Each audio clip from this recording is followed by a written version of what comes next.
ବାପା ମା କହିଲେ ମୋତେ ଶୁଣୁନାହିଁ ଆମ ପୁତୁରା ଲାଗିବ ତାଙ୍କ ବାପା ଅଛନ୍ତି ବିଲକୁଲ ଶୁଣିବ ନା କଥା କହିଲେ ମୋତେ ଶୁଣିବ ନା ଖାଲି ମଦ ନିଶା ଉପରେ ମାରିଦେବି ହାଣିଦେବି ଏ ପ୍ରକାର କହିକିରି ମଦ ନିଶାର ଉପରେ ଚଢ଼ି ଯାଉଛି ଚଢ଼ିକରି ତାର ହଟା ହଟା ହେଇକରି କେତେ ଓହ୍ଲେଇ ବାବୁ ବୋଲି ମୋତେ ଓହ୍ଲୁନାହିଁ ଓହ୍ଲିବ ନାହିଁ ସବୁବେଳେ ଖାଲି ଏ ପ୍ରଯୁକ୍ତ ରହୁଛି ଆଉ ଆଚ୍ଛା ଘରେ କଣ ଡରଉଛି ଇଏ କରୁଛି ଘରେ ଡରଉଛି ଆଉ ଏ ମା ବାପା ଡରଉଛି କଣ ବୋଲି ଡରଉଛି ଦିଅ କ'ଣ ଖାଇବା ଦିଅ ବୋଲି କହିଲେ ପିଇ କରି କାହିଁକି ଆସୁଛୁ ଆମେ ଦେବୁନି ବୋଲି କହିଲେ ଆଉ ପିଇ କରି ଯାଉଛି ଆଉ କ'ଣ ହଉ କ'ଣ ଆଉ ବେଶୀ କରୁଛି କ'ଣ ହେଇଥିଲା ମାନେ ଆମକୁ ଫୋନ୍ ମାଧ୍ୟମରେ ଜଣାଇବାରୁ ଗୋଟେ ଯୁବକ ଟାୱାର ଉପରେ 300 ଫୁଟ ଉପରେ ଚଢ଼ିକି ଆତ୍ମହତ୍ୟା କରିବେ ବୋଲି ଆମକୁ ଜଣାଇଲେ।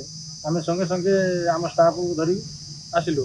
ଆସି ଦେଖିଲୁ ଯେ ପୁରା ମଦ ପିଇକି ମାନେ ତାଙ୍କ ଘର ଲୋକ ଜଣାଇଲେ। ଆମେ ପୁଣି ପୋଲିସକୁ ଖବର ଦେଲୁ। ପୋଲିସ ଆସିଲାକୁ ଆମେ ଆମର ଷ୍ଟାଫକୁ ପଠେଇକି ତାକୁ ଉଦ୍ଧାର କରାଗଲା। ସେ କଣ ଅବସ୍ଥା ଥିଲା କେମିତି ତାର କ'ଣ ଅବସ୍ଥା ଥିଲା ବୋଲି କହିଲେ ସେ ଘର ଲୋକ କହୁଥିଲେ କ'ଣ ମଦ ଖାଇକି ଆତ୍ମହତ୍ୟା କରିବେ ବୋଲି ଧମକ ଦେଇକି ଚଢ଼ିଥିଲେ ବୋଲି ଆମକୁ ଜଣାଇଲେ। ଆଉ ଏବେ ତାଙ୍କ ଅବସ୍ଥା ସୁସ୍ଥ ଅଛି ଏବେ ଆମେ ପୋଲିସକୁ ହ୍ୟାଣ୍ଡଓଭର କରିଦେଲୁ। ପୋଲିସ ନେଇଗଲେ ଥାନାକୁ।